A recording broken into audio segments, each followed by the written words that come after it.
మొన్న రేవంత్ రెడ్డి గారి నాయకత్వాన ప్రభుత్వం వచ్చి మా కాంగ్రెస్ ప్రభుత్వం వచ్చి కేవలం 4 మాసాలు. వాళ్ళు అధికారం ఉన్నది 10 సంవత్సరాలు. 4 మాసాలు పూర్తయినటువంటి ప్రభుత్వం పైన మెడలు వంచుతాం అంటే ఇష్టారాజ్యంగా కొరికి చప్పుతాం అంటే ఏమైనా మాటలు వీపులు విమానమవుతా ఉల్టా సీదా వాగ్దానాలు చావటలు దద్దం అనుకుంటూ మాట్లాడుతూ ఉంటే ఒక ముఖ్యమంత్రి ఎవరు చవటలు ఎట్లయితారు, ఎవరు దద్దములు ఎట్లయితారు? మా ప్రభుత్వం 4 మాసాలు, మీ ప్రభుత్వం 10 సంవత్సరాల పాటు పరిపాలన చేసింది. మరి నిజంగా మీరు కేసీఆర్ చవట దద్దమ్మ కాకపోతే ఇలాన్ని లఫూటు మాటలు మాట్లాడుకుంటూ ధనిక రాష్ట్రాన్ని నీకు అప్పచెప్తే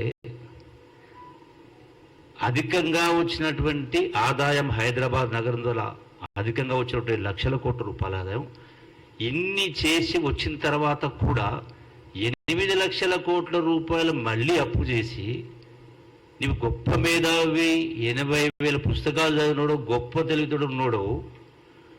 మరి ఇలా ఉల్టా పల్టా హామీలను మాట్లాడుతూ ఉన్నావు. నువ్వు 10 సంవత్సరాల కింద మరి ధనిక రాష్ట్రం ఇన్ని అప్పులు ఇంత ఆదాయం వచ్చినా కూడా నీవిచ్చిన హామీలు ఎందుకు ఒక్కొక్కటి అమలు కాలేదు? మీకు అందరికీ తెలుసు, రాష్ట్ర ప్రజలకు తెలుసు. 3 ఎకరాల భూమికలు మొదలు పెట్టుకుంటే ఇలా రకరకాల స్కీములు, ఆఖరి స్కీము దళిత బంధు. మరి ఇంత వచ్చినా కూడా ఉన్నా కూడా నీవెందుకు అమలు చేయలేదు? 10 సంవత్సరాలైనా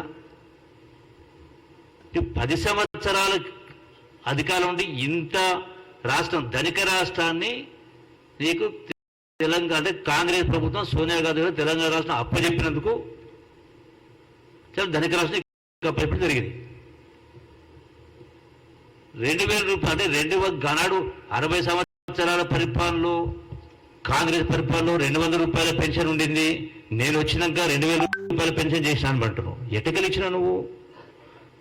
తెలంగాణ రాష్ట్రం ఇచ్చినందుకు, హైదరాబాద్ కేంద్రం ఉన్నందుకు, మిగులు రాష్ట్రం ధనిక రాష్ట్రం అయినందుకు, అధికారం వచ్చినందుకు ఆ 2,000 రూపాయల పెన్షన్ ఇచ్చినవచ్చు. ఇలా మేము 4,000 రూపాయల పెన్షన్ ఇస్తామని ప్రకటించడం జరిగింది. ఇచ్చే కార్యక్రమం మొదలు పెడతాం. అది 4 మంత్స్ అయింది. మరి నీవెందుకు? నీ గొప్పతనం ఎక్కడుంది? ఏ లెక్క ప్రకారం నువ్వు? రెండవది, ఇంతకుముందు సహచర మంత్రి ఉత్తమ్ గారు చెప్పినట్టుగా లక్షల కోట్ల రూపాయలు ఇలా అవినీతి కార్యక్రమం చేసి ఇరిగేషన్ ప్రాజెక్టు గురించి మాట్లాడుతున్నారు. అసెంబ్లీ సాక్షిగా చెప్పడం జరిగింది. మరి కేసీఆర్ నీ మాటల్లో నీ లెక్క ప్రకారం మాట్లాడాలంటే ఏం మాట్లాడు అన్నాడు? ఉద్యమ సందర్భం కావచ్చు, తర్వాత కానీ ప్రాంతీయుడు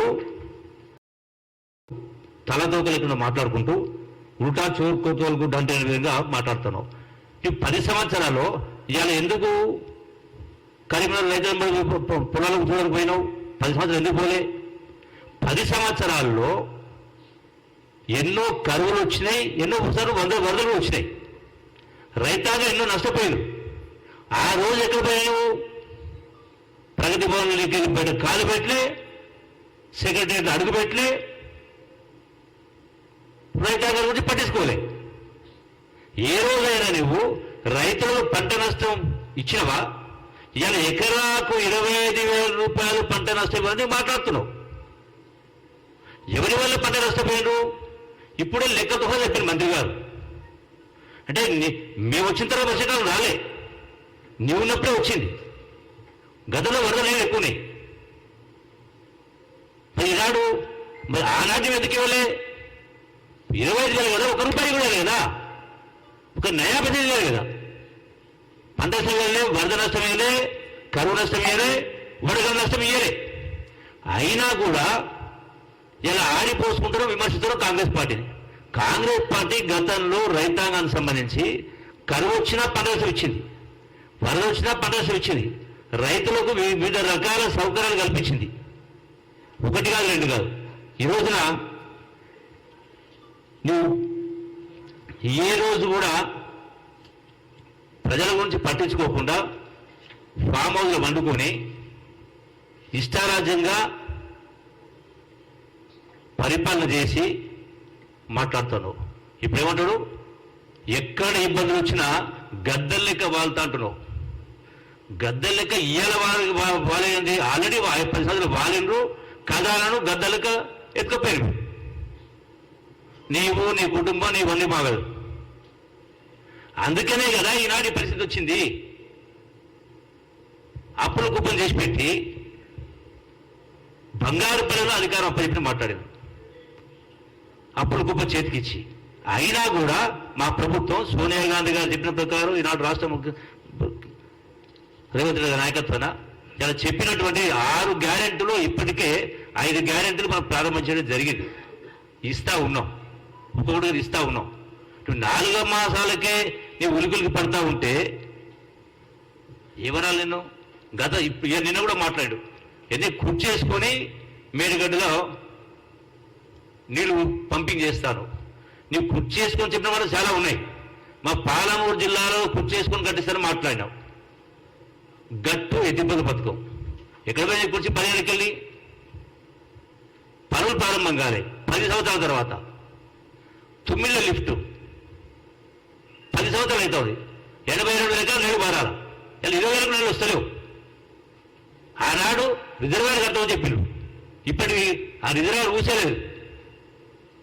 పాలమూరు ప్రాజెక్టు ఈనాటికి కూడా ఇలా ప్రారంభం చేస్తూ జాతికి అంకితం చేస్తున్నాను.